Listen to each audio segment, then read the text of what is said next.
Assalamualaikum warahmatullahi wabarakatuh. Alhamdulillahi hamdan katsiran tayyiban mubarakan fihi kama yuhibbu rabbuna Allah wa yardah.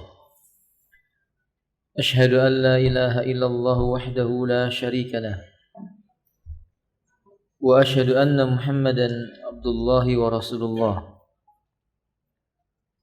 Allahumma salli ala Muhammadin wa alihi wa ashabihi wa man tabi'ahum bi ihsanin ila yaumiddin. Amma ba'd. Kita melanjutkan membaca kitab Ar-Rahiqul Makhtum, perjalanan sejarah Nabi sallallahu alaihi wasallam. Fadhil ya akhi. Bismillah. Berkata penulis rahimahullahu ta'ala,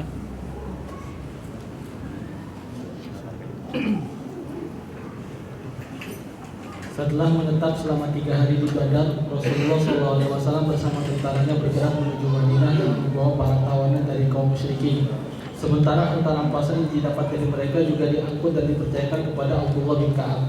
Tatkala keluar dari jalan sempit As-Safra, beliau singgah di bukit pasir antara jalan sempit tersebut dan An-Nariziyah. Di sanalah beliau membagi-bagikan harta rampasan kepada kaum muslimin dengan jatah yang sama setelah membagi seperlima darinya.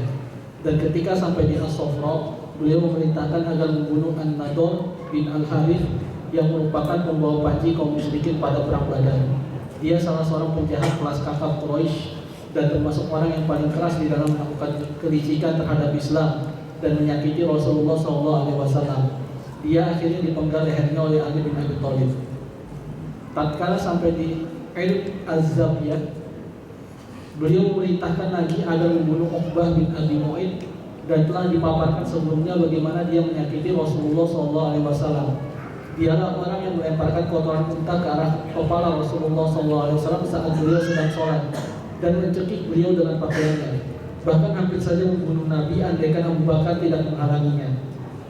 Manakala beliau memerintahkan agar membunuhnya, Uqbah berkata, "Siapa yang membunuh si anak-anakku, wahai Muhammad?"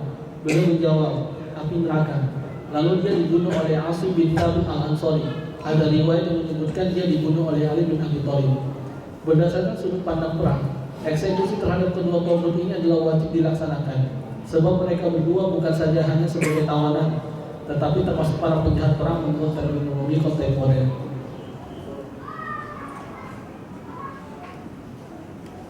Kontingen penyambutan. Tatkala beliau tiba di Ar-Rawha, beberapa pemimpin kaum muslimin menjumpai beliau. Mereka ini adalah kaum muslimin yang keluar untuk memberikan ucapan selamat dan sambutan kepada beliau ketika mendengar berita gembira perihal kemenangan yang disampaikan oleh 2 orang utusan di atas. Ketika itu berkatalah Salamah bin Salamah, "Untuk apa kalian mengucapkan selamat untuk kami?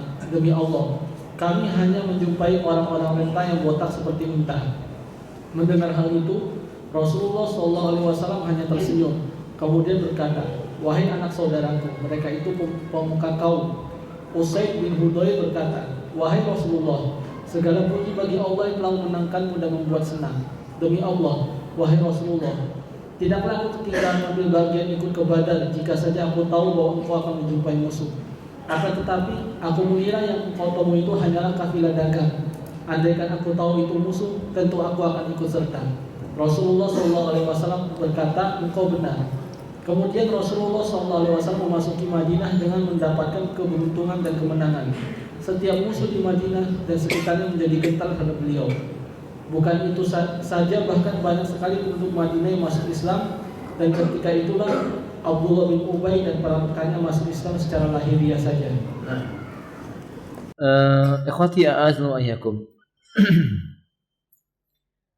Dengan fadilah yang datang dari Allah Subhanahu wa taala, maka Allah memenangkan Rasulullah bersama dengan kaum muslimin atas orang-orang musyrik. Dan sebagaimana kebiasaan Nabi, bila beliau itu berperang kemudian memenangkan peperangan dengan izin Allah, beliau akan tinggal di tempat tersebut.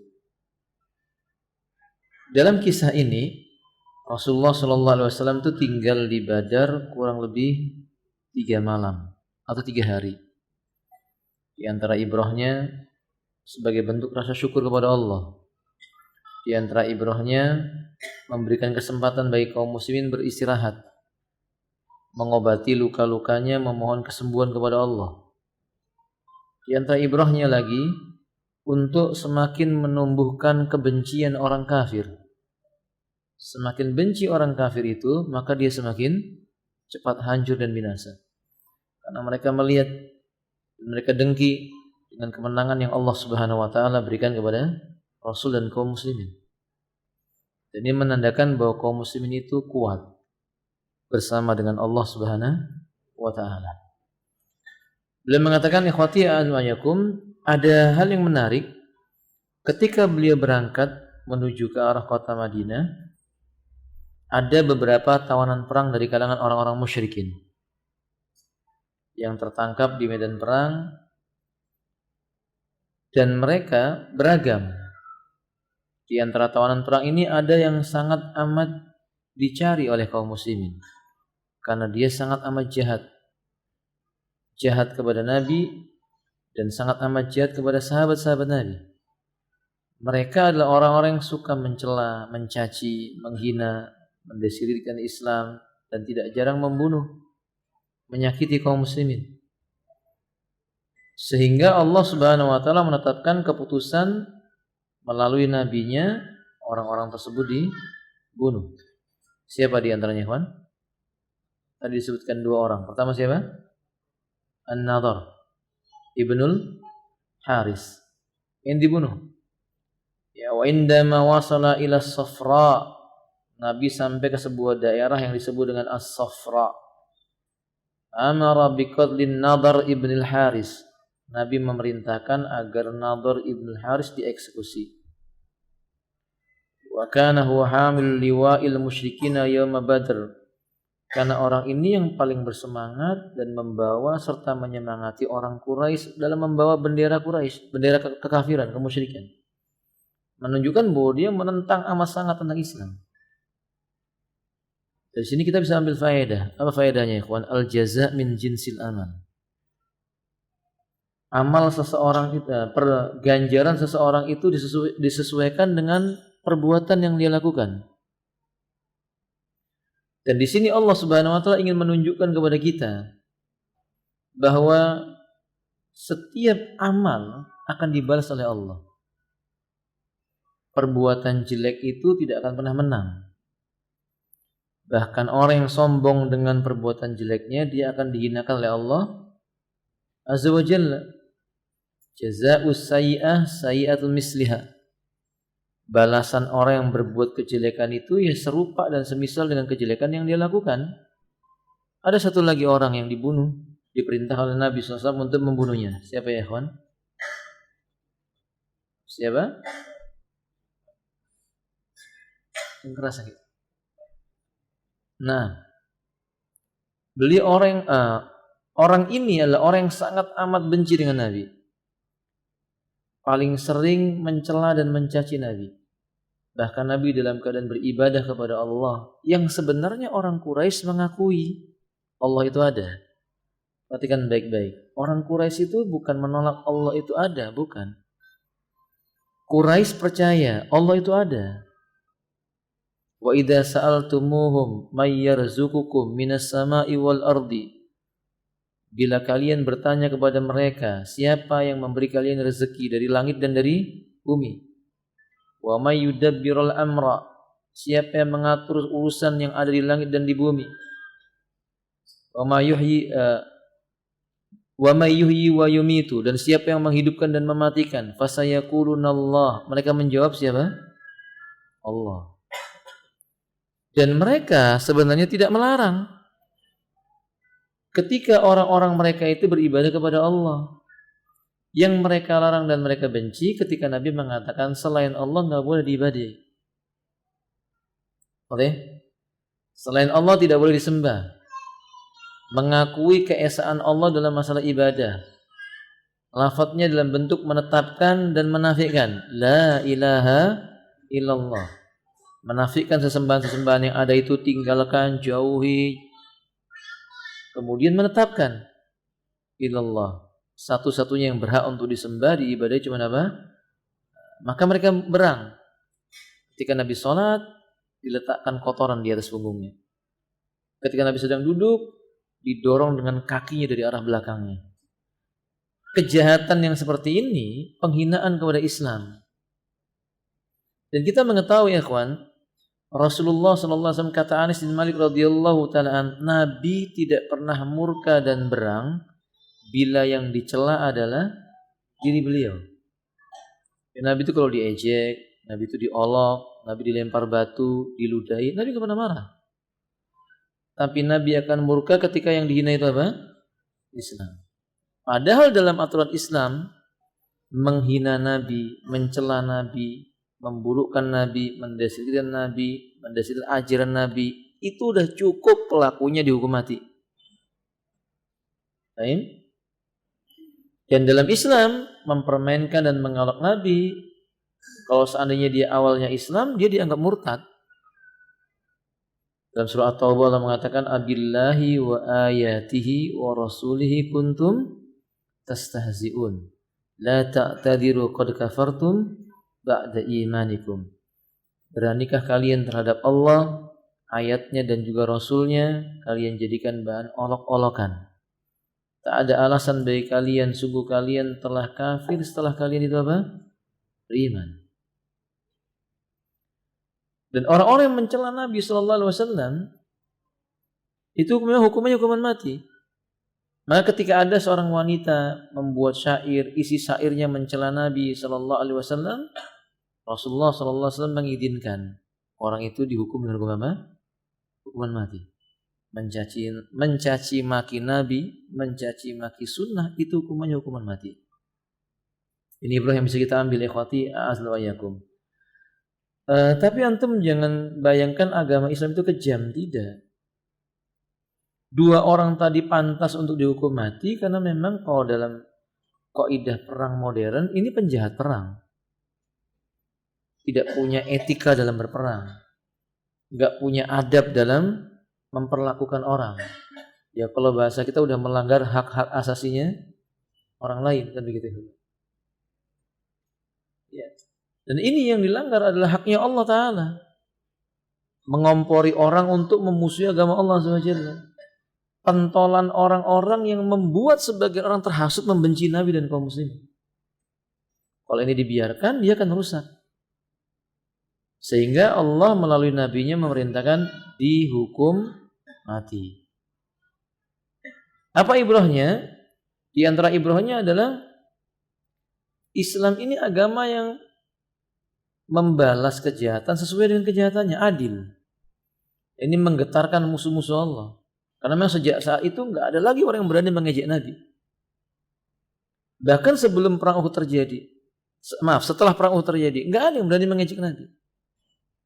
Karena mereka tahu setiap yang mengejek Nabi pasti berakhir dengan apa? Nah, kebinasaan. Bukan hanya mati, dia berakhir dengan kebinasaan. Bukankah Abu Jahal menghina dan mengejek Nabi, maka dia pun binasa. Dan orang-orang seperti Abu Jahal dimasukkan ke dalam sumur apa? Badar. Dihinakan oleh Allah Subhanahu wa taala. Hada ya khati a'azlu wa iyyakum. Kemudian penulis mengingatkan kepada kita, perjalanan Nabi dilanjutkan, terus melakukan perjalanan sampai beliau masuk ke kota Madinah, menjelang kota Madinah. Tetapi sebelum sampai masuk ke kota Madinah, lamma wasala illa Rauha laqiya ru'usul muslimina alladziina kanu qad kharaju li tahni'ati wal istiqbal. Pasukan Nabi pulang, terdengar oleh kaum muslimin, orang-orang muslim yang tidak ikut bersama Nabi menyambut Nabi, menyambut pasukan Nabi. Mereka dengar telah terjadi perang Badar dan Allah memenangkan kaum muslimin. Nah, pemimpin-pemimpin, tokoh-tokohnya yang keluar ini, sebagian kaum muslimin yang bersama dengan Nabi nggak suka. Nggak suka maksudnya mengatakan begini, ya untuk apa kalian menyambutkan ini? Bahasa kita itu, kalian nggak ikut perang juga, begitu. Tapi Nabi ingatkan nggak boleh seperti itu. Di pertemuan-pertemuan sebelumnya kita mengingat bahwa mereka tidak ikut berperang, ada banyak faktor. Makanya disebutkan di sini, di antaranya Usaid bin Hudair yang mengatakan, ya Rasulullah, alhamdulillahilladzi adfaraka. Kata beliau, segala puji bagi Allah, wahai Rasulullah, segala puji bagi Allah, zat yang telah memenangkan engkau, wa qara'ainaka, dan memberikan kebahagiaan pada engkau. Wallahi ya Rasulullah, demi Allah, wahai Rasulullah, ma kana takhallufi an badrin wa ana adunnu annaka talqi aduwa. Dia mengatakan, wahai Rasulullah, demi Allah, kalau seandainya aku tahu yang kamu hadapi itu musuh, bukan mencegat kafilah, maksudnya memang niat perang, bukan menghadang kafilah, aku akan ikut perang. Jadi para sahabat ini bukan tidak mau berperang. Dan memang ketika itu Nabi SAW tidak memerintahkan seluruh kaum muslimin, hanya mengajak siapa yang mau ikut serta, dan beberapa orang ditunjuk menemani beliau menghalangi kafilahnya siapa? Abu Sufyan. Menandakan hati kaum muslimin pada masa itu tidak ada yang membenci ajakan Rasul, tidak ada. Menandakan juga bahwa mereka siap menerima konsekuensi sebagai seorang muslim. Faedah yang bisa kita ambil, kita tidak boleh berburuk sangka kepada sesama muslim. Tidak boleh berburuk sangka kepada sesama muslim.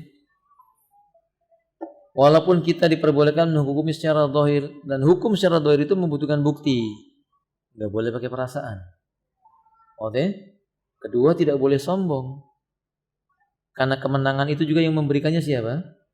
Allah Subhanahu wa taala. Kemenangan itu bukan karena seseorang ada di dalamnya, bukan karena ada nabi, bukan karena di dalamnya ada Hamzah, bukan karena di dalamnya ada Umar atau Abu Bakar, bukan. Tapi karena memang itu fadilah yang Allah berikan kepada orang yang bertauhid kepada Allah Subhanahu wa taala. Mentaati Rasulullah sallallahu alaihi wasallam. Karena ikhwan fillah, di antara hikmah perang Badar itu pentingnya taat kepada Allah dan Rasulnya. Dalam situasi jumlah kaum muslimin cuma 300, kalau berpikir pulang ke Madinah nggak jadi perang, selesai masalah.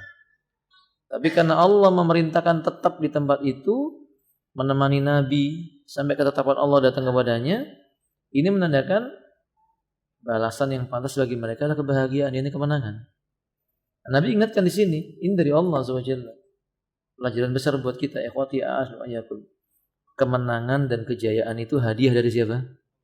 Ada syaratnya. Apa syaratnya? Apa saja ikhwan? Ikhlasu wal mutaba'atu. Ikhlas maksudnya tauhid. Akidahnya lurus. Mutaba'ah maksudnya patuh dan tunduk kepada Allah dan Rasulnya. Ikuti Nabi SAW. Ini syarat kemenangan. Dan itu akan terulang, kemenangan yang dijanjikan oleh Allah SWT. Dimanapun kita berada, kapanpun kita berada, kalau dua hal ini ada dalam diri seseorang, tauhid, tidak mencampurkan dengan kesyirikan, mutaba'ah, menjauhi perkara menyelisih sunnah, dengan ketetapan Allah dan Rasulnya maka dia mengikuti, Allah akan kasih kemenangan. Allah yang berkata, wa may yuti'illaha wa rasulah faqad faza fawzan 'azima. Dan barang siapa yang dimentaati Allah dan Rasulnya, sungguh dia telah memperoleh kemenangan yang besar. Ada ikhwati a'azmu ayakum. Kemudian ikhwati a'azmu ayakum, dan Nabi SAW ketika menerima alasan sahabat Usaid bin Hudair, beliau mengatakan, shadaqta, kamu benar, kamu jujur. Maksudnya Nabi, aku percaya dengan engkau, kamu tidak akan dusta. Ini menandakan apa ya kawan? Keutamaan sahabat Ansar ridwanullah alaihim jami'an. Nabi mengatakan, shadaqta, kamu benar, kamu jujur, kamu tidak dusta, kamu ini memang benar-benar mengatakan apa adanya. Dan Nabi hanya menghukumi apa? Dan Nabi mengatakan hal itu tidak mungkin beliau cuma memuji orang tersebut, tidak, tapi memang dapat wahyu dari Allah Subhanahu wa ta'ala. Beda dengan kasus ketika perang Tabuk, di mana rombongan orang-orang munafik minta udzur. Kepada Nabi, saya tidak ikut perang karena ibu saya sakit, karena anak saya sakit, karena istri saya sakit, karena saya begini, begitu. Nabi berikan udzur sesuai dengan zahirnya. Tapi batinnya diserahkan kepada siapa? Tapi adapun Usaid tadi, Nabi katakan, shadaqta, kamu benar, aku tahu kamu benar. Karena memang dia punya alasan yang kuat. Walakin dhanantu annaha air. Akan tetapi saya mengira itu cuma sekedar kafilah yang dihadang gitu. Maksudnya dia kan kalau cuma menghadang itu udah cukup, dan toh Nabi tidak memerintahkan kami untuk apa? Berangkat. Maka kata Nabi, "Shadaqta, kamu benar." Sekaligus pesan buat kita ya, membela. Apa faedah yang bisa kita ambil? Membela. Kalau kita menjumpai saudara kita berprasangka buruk kepada saudara kita yang lainnya, dan saudara kita yang diprasangkai buruk itu ternyata benar, kita bela, nggak boleh diem. Oke? Itu untuk menegakkan hujah dan menjaga ukhuwah. Nggak boleh diam. Yang salah harus dikatakan salah. Makanya Nabi mengatakan, kamu jangan begitu. Ini ya bena akhi ulaika mal. Jangan begitu. Saudaraku, wahai anak saudaraku, mereka ini tokoh. Apa faedah yang berikutnya? Berarti memperlakukan tokoh itu juga punya perlakuan yang berbeda. Dalam dakwah juga begitu. Itu udah fitrah. Dalam strategi dakwah, dalam menyampaikan kebenaran tentu berbeda. Berbicara dengan seorang yang ditokohkan dengan orang yang tidak ditokohkan. Ingat kisah dalam firman Allah Tabaraka wa Ta'ala, abasa wa tawalla an ja'ahul a'ma. Yani Nabi sedang berbicara dengan tokoh-tokoh Quraisy, lalu Nabi mendakwahinya, menyampaikan sesuatu dari Islam, datang orang buta. Siapa? Ibnu Ummi Maktum. Bertanya, tapi diabaikan sama Nabi. Bukan Nabi SAW itu acuh kepada lelaki tadi untuk menghinakan, bukan. Karena Nabi mengira prioritasnya adalah siapa? Tokoh. Pikiran Nabi kalau tokoh ini dapat hidayah, ke bawahnya mudah. Tapi sekaligus ada ibrah. Apa ibrahnya ya khafil azwayakum? Ternyata dakwah dimenangkan bukan karena tokoh. Oke? Dakwah ditinggikan oleh Allah dan dimenangkan Allah bukan karena tokoh, bukan. Naam, di perang Badar ada Hamzah Ibnu Abdul Muthalib, paman Nabi, singanya Allah Azza wa Jalla. Tapi ikhwati a'azzaikum, bukankah beliau wafat di medan apa? Tapi pada perang-perang sesudahnya, bukankah Allah tetap memberikan kemenangan? Berarti kemenangan bukan karena tokoh, karena benarnya langkah dalam mengikuti perintah Allah dan Rasulnya. Alhamdulillah. Dan ini pelajaran buat kita. Enggak benar kalau metode dakwah itu mengatakan peluk dulu yang tertinggi, bawahnya bisa apa? Itu hanya sekedar salah satu cara. Tapi enggak harus begitu. Dakwah itu mana yang mau nerima didakwahi, enggak mau nerima tinggalkan. Nah, sampaikan kebenaran kepada yang mau menerima. Yang mau menerima maka kita sampaikan kebenaran itu, dan alhamdulillah yang enggak mau menerima ya sudah ditinggalkan. Dan banyak tokoh-tokoh Quraisy yang didakwahi oleh Nabi kemudian enggak mau menerima, ditinggalkan sama Nabi. Bukankah Amr bin Hisam tokoh Quraisy ditinggal sama Nabi?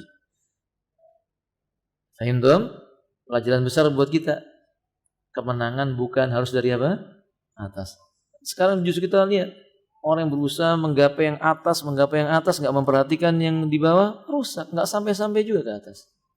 Maka dakwah itu ikuti saja caranya Nabi Shallallahu Alaihi Wasallam. Kemudian lalu ketika Nabi summa dakhala Rasulullah Sallallahu Alaihi Wasallam al-Madinata.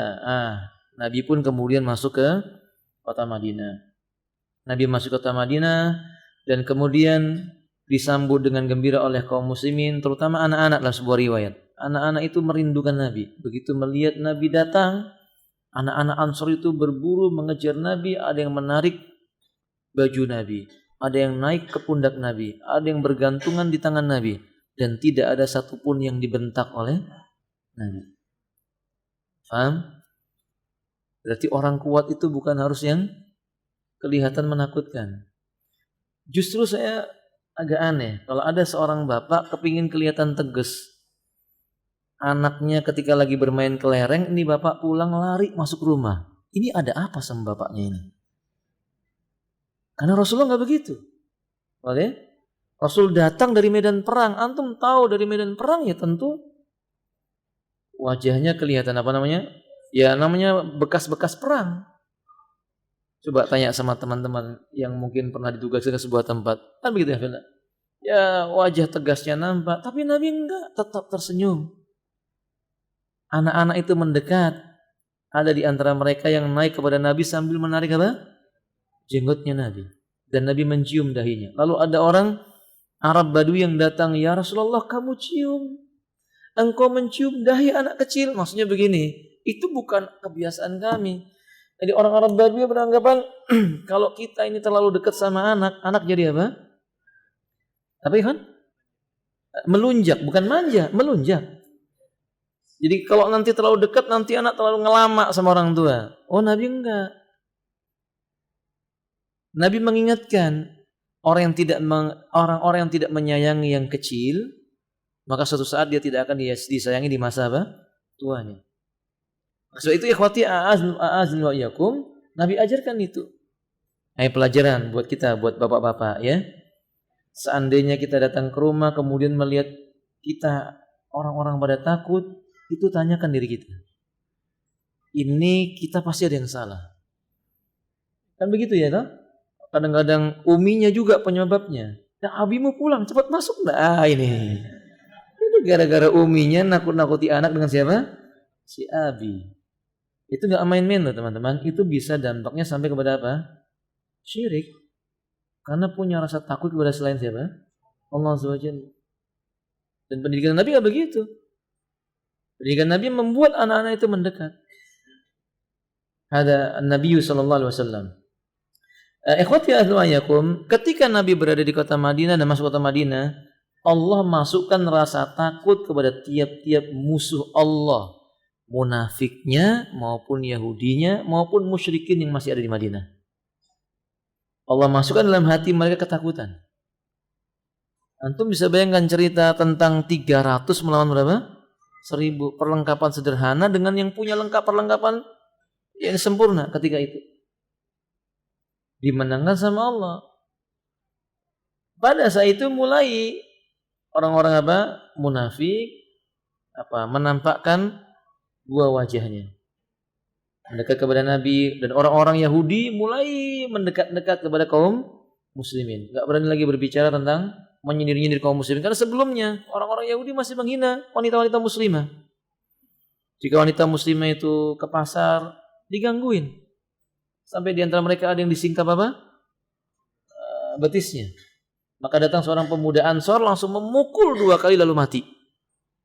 Kemudian orang-orang Yahudi itu menuntut kepada Nabi supaya dihukum qisas. Lalu Nabi bertanya, penyebabnya apa? Diceritakan bahwa Yahudi itu mengganggu, melecehkan wanita muslimah. Kata Nabi, enggak ada qisas begini. Itu kemuliaan seorang muslimah. Dan ketika keputusan Nabi seperti itu, enggak ada orang Yahudi yang membantah. Dan hikmah perang Badar ini terdengar sampai ke Syam. Kisah perang Badar ini terdengar oleh pasukan Romawi. Kisah perang Badar ini terdengar oleh pasukan Persia. Jadi mereka itu negara-negara besar dulu adidayanya itu Persia sama Romawi itu mendengar kisah ini. Mereka seolah-olah tidak mungkin itu terjadi karena mereka tahu Quraisy itu juga termasuk orang yang doyan perang. Karena ingat di kisah-kisah sebelumnya, hampir tidak ada hari bagi orang Quraisy kecuali hari-hari yang diharamkan. Mereka pasti perang. Lihat-lihatan aja besoknya perang. Tugasnya begitu ya, alhamdulillah. Lewat ketemu nengok apa besok perang bawa orang sudah, alhamdulillah. Dan itu Arabi seperti itu dahulu, keras hati mereka. Ya, ketika Allah Subhanahu wa taala bukakan kemenangan ini membuat kita sampai di Romawi itu tersebar berita. Di mana Herakli ketika itu mengatakan jangan sampai pasukan Muhammad masuk ke wilayah ini. Niscaya akan hancur istana ini. Maksudnya begini ya, kawan. Seandainya kaum muslimin menyatakan perang dengan Romawi, itu rontok duluan itu istananya sebelum sampai pasukan muslim sana. Dan itu dibuktikan masa pemerintahnya siapa? Umar bin Khattab. Beliau mengutus seorang utusan bernama Rabi'. Rabi' datang ke Raja Romawi naik kuda. Biasanya kan disambut pakai karpet Itu sejak dulu ya, Pan. Sejak dulu Romawi kalau nyambut pakai karpet warna apa? Ya, jadi kalau antum pakai itu antum tasyabuh sama dia. Oleh dia naik ke kuda itu biasanya tamu turun. Rabi' enggak mau, tetap naik kuda. Naik tangga demi tangga sampai di depan raja baru turun dipegang itu kudanya. Antum berani seperti ini, alhamdulillah? Ini orang bertauhid. Kemudian diucapkan kalimat assalamu ala man ittaba'al huda. Semoga kesejahteraan diberikan bagi orang yang mengikuti apa? Petunjuk. Dipandang itu raja, bukan nunduk. Kalau kita kan ketemu ya gitu kan. Enggak, dilihat wajahnya. Lalu ditunjuk anta, antum jami'an. Kamu semuanya masuk Islam. Coba lihat. Kamu selamat. Sementara panah diarahkan kepada dia. Tombak diarahkan kepada dia. Pedang diunus ke dia. Sendirian. Kalian masuk Islam, kalian selamat. Kata rajanya ketika ini baru satu orang. Gimana kalau 300? Maka mereka kata, wajar kalau 300 melawan berapa tadi itu? Satu orang pun menggetarkan satu istana. Dan itu takaran seorang muslim yang bertauhid. Belajar dari sejarah ini. Maka belajar tauhid. Oke? Bukankah kisahnya Bilal terdengar sampai ke Romawi? Yang membuat orang Romawi enggak percaya. Disiksa seperti itu. Tetap dia berkata Allahu Ahad. Maka keimanannya orang-orang yang ada pada masa itu di gereja mendengar kisah itu, ini nggak mungkin agama yang batil, karena nggak mungkin kalau orang itu agamanya batil disiksa seperti itu kemudian dia tahan. Faham ya kawan? Maka banyak yang sudah menanti kedatangan pasukannya Umar untuk masuk Islam.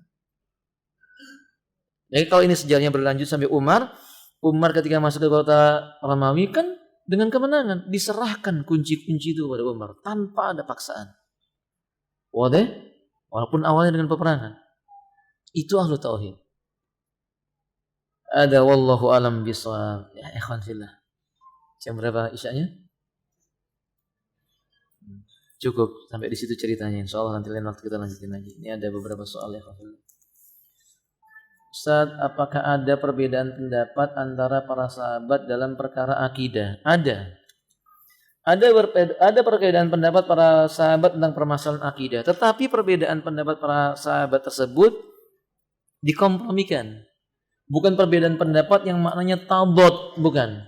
Yang mengharuskan mereka saling bermusuhan, mengkafirkan, tidak. Di antaranya masalah akidah, melihat Allah Ta'ala. Ketika Nabi dimi'rajkan, apakah Nabi melihat zat Allah ataukah Nabi tidak melihat zat Allah? Ini khilaf para sahabat. Antara Ibnu Abbas dengan siapa? Aisyah radhiyallahu taala anha.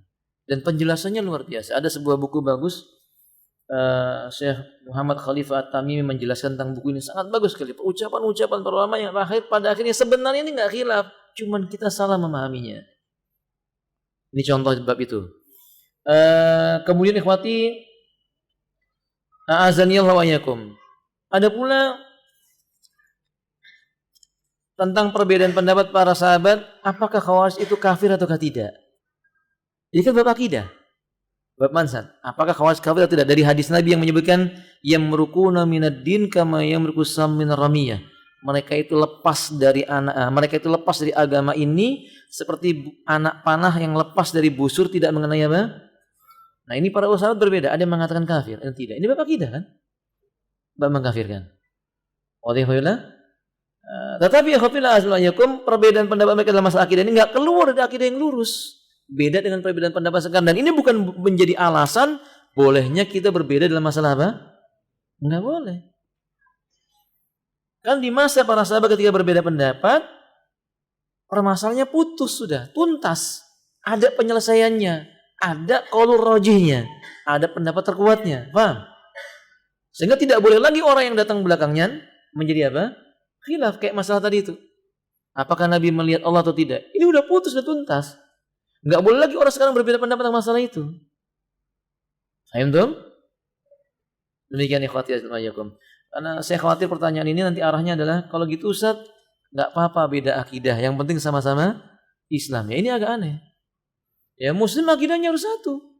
Berarti akidah Allah istiwa di atas, enggak boleh ada perbedaan dengan mengatakan enggak boleh kita mengatakan Allah di mana-mana. Nabi berakidah Allah di atas apa? Harus. Demikian pula para sahabat. Enggak ada sahabat yang mengatakan Allah di mana-mana, enggak ada.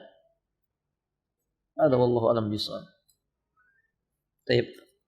Kemudian mohon penjelasannya Ustaz, orang-orang Quraisy itu apakah suku asli kota Makkah atau orang-orang yang tidak mau beriman kepada Nabi lalu mereka disebut Quraisy? Itu salah satu suku. Salah satu suku di kota Makkah itu banyak. Ya. Dan Quraisy ini termasuk suku yang Rasulullah SAW datang dari arahnya. Maksudnya termasuk Quraisy begitu ya. Dan banyak suku di kota Makkah. Sebagaimana di Madinah ada Khazraj. Kita terangkan di awal-awal pembahasan toh. Nah, Quraisy termasuk suku asli dari negeri Makkah dan negeri apa? Madinah sebagiannya. Ya Quraisy. Apakah yang menentang Nabi pasti Quraisy? Enggak. Ya ada juga dari Khazraj dan seterusnya. Wadih? Ada wallahu alam bishawab. Kemudian ikhwati azmayakum soal yang begini. Ana terkadang ketinggalan sholat duhur lantaran ketiduran sehabis dinas malam. Saat ana terbangun sudah masuk waktu asar. Masya Allah. Tidurnya antum ba'da subuh ini berarti ya. Yang ana lakukan saat tertinggal sholat duhur yaitu menjamaknya di waktu asar. Pertanyaan ana, apakah yang ana lakukan sudah benar? Atau sholat yang tertinggal termasuk kelalaian dan apa yang harus ana lakukan? Akhi azmayakum, orang tidur tidak terkena dosa. Ini pada asalnya. Rufi al-qalam an salasin, pena diangkat dari 3 golongan. Salah satunya apa ikhwan? Anin naimi hatta yastayqidha. Orang tidur sampai apa? Dia bangun dari tempat tidurnya. Sampai dia terbangun maksudnya. Ikhwati azmayakum, maka kan Nabi mengatakan man nama aw nasiya an salatih. Barang siapa dia tertidur atau lupa dari sholat yang dia harus kerjakan. Kata Nabi, kafarahnya adalah dia tunaikan sholat tatkala ingat. Maka bila orang itu tertidur, bangun di waktu asar, bahwa dia belum sholat apa? Duhur. Berarti dia mengerjakan sholat duhur dulu. Kemudian baru sholat apa? Asar. Dijama. Menjama duhur dengan asar. Sebagian ulama Syafi'iyah berpendapat dia niatnya qadha untuk duhurnya. Kemudian asarnya ditunaikan di waktunya. Pendapat yang benar dalam masalah ini wallahu alam bishawab, dia menjamaknya. Karena tadi kesalahannya bukan karena apa? Kesengajaan. Yang patut dijadikan catatan, kalau lafadznya disebutkan ana terkadang ketinggalan, saya nggak paham, terkadang ini sesekali atau sering. Kalau misalnya dalam 1 bulan 7 kali berarti sering. Kalau setahun sekali berarti itu kadang. Nah kalau misalnya 1 bulan misalnya hampir tiap bulan Ustaz 7 kali itu tidurnya keterusan, berarti ini termasuk kelalaian. Karena dia tahu penyebabnya. Penyebab dia ini tertidur sampai datangnya waktu asar apa? Kelelahan dalam bekerja. Berarti madharat. Pekerjaan seperti ini berarti perlu dikoreksi lagi. Karena pekerjaan yang baik tidak boleh melalaikan dari mengingat Allah Subhanahu wa taala. Atau mungkin saja dia terlalu terbiasa bangun selalu jam segitu. Makanya nasihatnya dia harus berusaha keras. Berusaha keras mengalahkan rasa kantuknya untuk sholat di waktu apa? Zuhur. Dan itu bisa. Ba'da zuhur dia mau tidur lagi itu bab yang berbeda. Oke? Kalau seandainya dia terus-terusan yang seperti ini kita khawatir masuk dalam kategori wailul lil musallin alladzina hum an salatihim sahun. Jadi jangan dibiasakan. Tapi kalau bukan karena kebiasaan insyaallah tidak mengapa. Wallahu taala alam bishawab. Ini yang mampu saya sampaikan teman-teman. Mudah-mudahan bermanfaat. Kurang lebihnya mohon maaf. Sebelum ditutup, ikhwati azwajakum, kami mohon maaf kepada takmir masjid menyampaikan ini kepada teman-teman. Ikhwah kita insyaallah akan bersegera membangun ma'had Ummu Sulaim karena sebagian tanahnya telah kita bebaskan. Antum yang ingin ikut serta membangun sebuah rumah tahfidz atau maksudnya ma'had tahfidz Quran khusus putri, fadhol antum bisa menghubungi panitia atau Akhi Rahmansah atau Abu Syafiq. Mudah-mudahan bangunan pondok kita segera terbangun. Ini yang pertama. Yang kedua kita juga akan bangun ada sebuah tempat wakaf untuk masjid. Masjid ini di tempat orang-orang umum yang masyarakat umumnya alhamdulillah condong dengan dakwah kita. Di Ummu Sulaim itu masyarakat di sekitarnya masya Allah senang dengan kehadiran kita. Di antara mereka ada yang ingin mewakafkan tanahnya supaya warga di situ bisa belajar sunnah. Karena selama ini apa namanya? Selama ini lingkungan di situ lingkungan afwan tanda petik sebagiannya banyak para wanita tidak berjilbab, sebagiannya laki-laki yang hidupnya kehidupan malam dan keras bagaimana. Alhamdulillah hari ini mereka mendekat. Di sini ada Ustadz Alfianto yang tahu tentang beberapa kisah ini. Anak ingin sama anda, kalau antum ingin ikut membangun sebuah rumah di surga, ini ada masjid yang mau dibangun, antum silahkan berdonasi di sana. Masjid itu nanti kita harapkan jadi sebab masyarakat di situ ikut serta dengan apa? Tidak fobia dengan dakwah, tidak fobia dengan melihat wanita apa? Bercadar. Karena bapak itu kalau di pondok itu keluar hari Sabtu itu rombongan 50 anak kan lumayan itu apa namanya? Tapi kalau keluarnya bareng-bareng, ini dari mana lagi gitu kan ya? Habis itu yang paling belakang Ustadz Alfianto jenggotan dan cingkrang. Wah ini supaya pemimpinannya. Tapi sekarang sudah enggak. Sekarang mereka ketemu salam duluan. Mereka ketemu, mereka bertanya kapan kita bisa taklim, kapan kita bisa bangun masjid. Nah teman-teman, barangkali antum punya kelebihan dana, bangun ini. Ini masjidnya umat, bukan masjidnya kelompok, bukan. Masjid untuk umat. Kemudian Allah memudahkan urusan kita. Jazakumullah atas perhatian antum. Subhanakallahumma bihamdika asyhadu an la ilaha illa anta astaghfiruka wa atubu ilaik. Assalamualaikum warahmatullahi wabarakatuh.